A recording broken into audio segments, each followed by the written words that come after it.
Hey kids, it's Jurassic James, and on this Jurassic James Explains, we're looking at Sinoceratops. This is kind of a big deal, guys.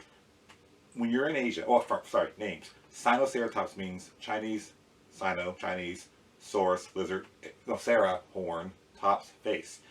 When you find ceratopsians or horned dinosaurs in Asia, normally they look like protoceratops. They don't really have horns. They're not that big. Sinoceratops in 2010 changed the rules of everything, and I'll tell you why in a minute. But first and foremost, I'm going to point out the same rules apply. We have the older, middle, younger. So it hit its debut in Jurassic World, the very first Jurassic World. Uh, so in short, what happened was this. They were going to put Pachyrhinoceros in the movie, and then they decided not to and made it Sinoceratops. But unfortunately, the first toy, yes, this is very upsetting. The first toy they made was of a Pachyrhinoceros, and I remember distinctly, and they're known for pachy, thick rhinoceros nose horn. They have this big kind of like callous-looking boss in their face right here. So that's what they're known for, Pachyrhinoceros. So basically, what happened there was they went up one name, they changed it up, and then the first wave of toys went out. When I first saw Sinoceratops in the movie, I was excited to actually get the toys on Sinoceratops. I mean, for my friends who don't like Jurassic World or Park, even though these aren't super accurate, the idea is that when they make these figures, other companies go, "Oh, that's popular. Let's make that too." So it's like a herald of better things to come, right? So for them to put Sinoceratops, I never had one, new species, so I went out, let's get it. And I was in Walmart and I saw this, and I was like, "This is a Pachyrhinoceros." And I didn't understand the story at first. I didn't know that they switched it up. I thought they just made a blatant mistake. But of course it is a Pachyrhinoceros, not a Sinoceratops. So fast forward to the next movie coming out, and I have my first Sinoceratops. So this guy, what makes it so special, again, I mentioned earlier, is that you find, not duller, like less horned ceratopsians, early ceratopsians in Asia. So it's believed that ceratopsians evolved in Asia, migrated across from Russia to what we now call Alaska, and to North America. So to find one like this in Asia, that's really, that changes or questions or pulls upon our theory and our thought about that. Now, that being said, to give you perspective on this, horrible noise, to give you perspective on this, there are two, well, of the neoceratopsians, the more modern ceratopsians, there are two main branches, the centrosaurs and the chasmosaurs. So, for example, the centrosaurs are guys like centrosaurs, or like this, styracosaurs, where they don't really have huge brow horns, maybe a big nose horn, and more horns back here. Where the chasmosaurines, as Chasmosaurus itself, have 3 horns, and you have the long frill, Triceratops being part of that group. So Sinoceratops, like Pachyrhinoceros, on this group, is a different group. The big deal here is it has features that are more advanced ceratopsians than more primitive ones or early ones. So the idea here is, the forming theory now is, the ceratopsians evolve in Asia looking like protoceratops. They migrated across to North America, and one of the reasons we think the ones in North America are so diverse, all the horned dinosaurs, all these horns and chachkas you see, are mainly North America, right? It's between the United States and Canada, particularly because about 80 million years ago, we have an ocean cutting North America in half. We have North America now with Canada, United States, Laramidia on this side, Appalachia here. The sea is rising and falling. When the species when the sea level would rise, it would trap a population. They would interbreed and they would create like a new species. Sea level would drop. They would interact with the other members of their lineage, but then they would see them as different. Basically, that's kind of what I'm trying to say here. So we see that because of the ocean, the Iberian Sea coming into North America, the Great Western Interior Seaway, actually, that's what it's called, and it's going up and down, it's causing these ceratopsians to evolve so much.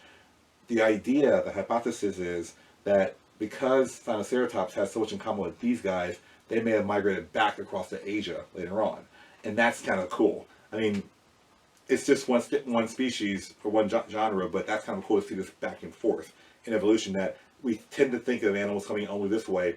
We know in the age of mammals, for example, bison, elephants, rhinoceros came from Africa, but in North America, horses and camels went across to Asia.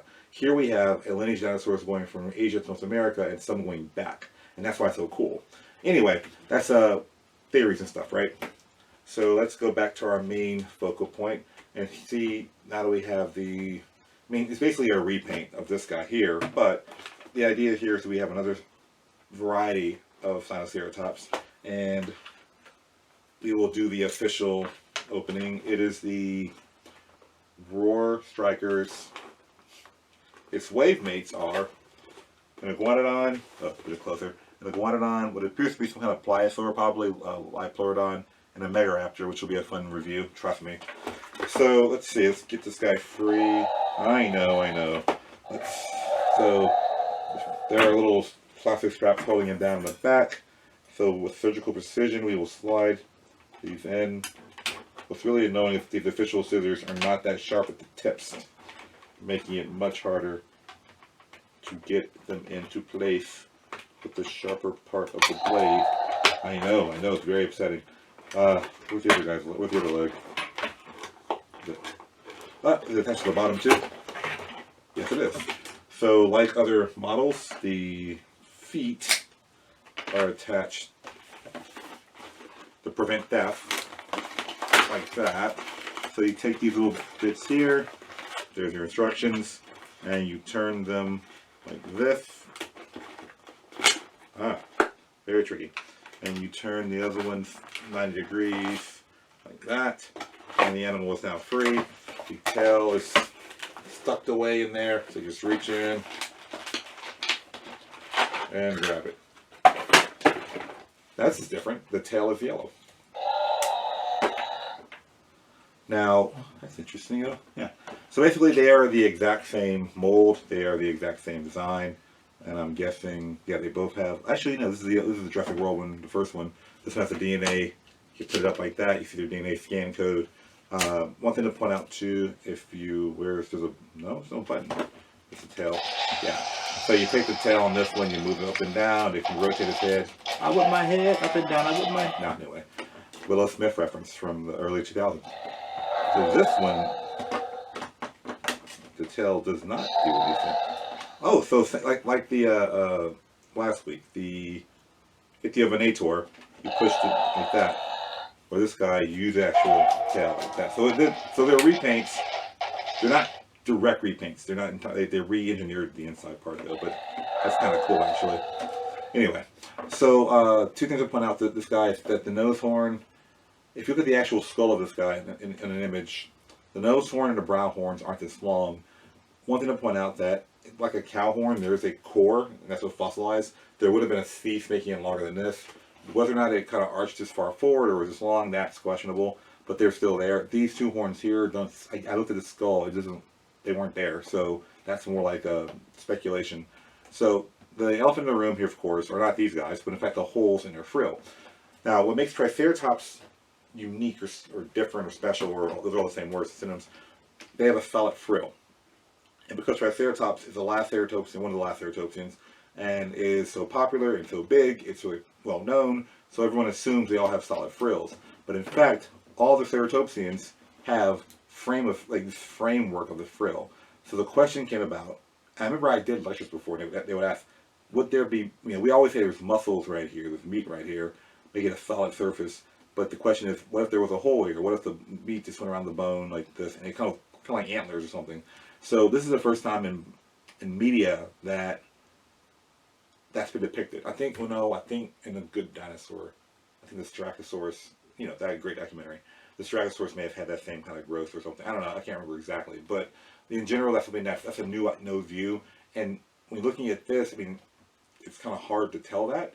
If it had, solid skin or it's just the bone we find, or if it was just like this framework. But that kind of thinking is what scientists like when you're rethinking what we already assume to be true or no, or we think it's, that's what paleontologists, really want to do. You want to look at what we know and go, wait a minute, how do we know this for sure? Okay, we have this evidence here, but this thing's something that people would just kind of, oh yeah, it's solid piece of bone, and that's it. And so we see that for the first time. Also, I think in Walking with Dinosaurs, not the BBC. British, that one. It was the one they're talking. The movie where they're showing Pachyrhinoceroses. I think he gets injured. Pachy has a little hole there, but that's an injury, not the natural form. So that's one of the things where I hope that one day one of you young people watching this will come up with some kind of way to prove that for sure. Or you'll be digging and you'll find a mummified ceratopsian head, and it'll show that for sure. That'll be really cool, actually. So that's the kind of thing we're looking at here. Now, last thing to point out with these guys are their feet. Okay, so the back feet have 4 toes, the front feet have 4 fingers. Now, ceratopsians in general will have 5 general parts. These 3 are clawed, and then these 2 are usually nubbins. I don't think they found their feet, so I can't say for sure it's right or wrong, but this is kind of elephant-like, but clawed, kind of bigger. So ceratopsians feet, like at least Triceratops living in the swampy area, would have more, this is not correct here. It would actually be more spread out than that, so they won't sink in the mud. So this guy, living in a different environment, I'm not really sure how it would work, but overall, if you want to Sinoceratops, get this. This is still cool. They're still neat. It does this really cool thing here.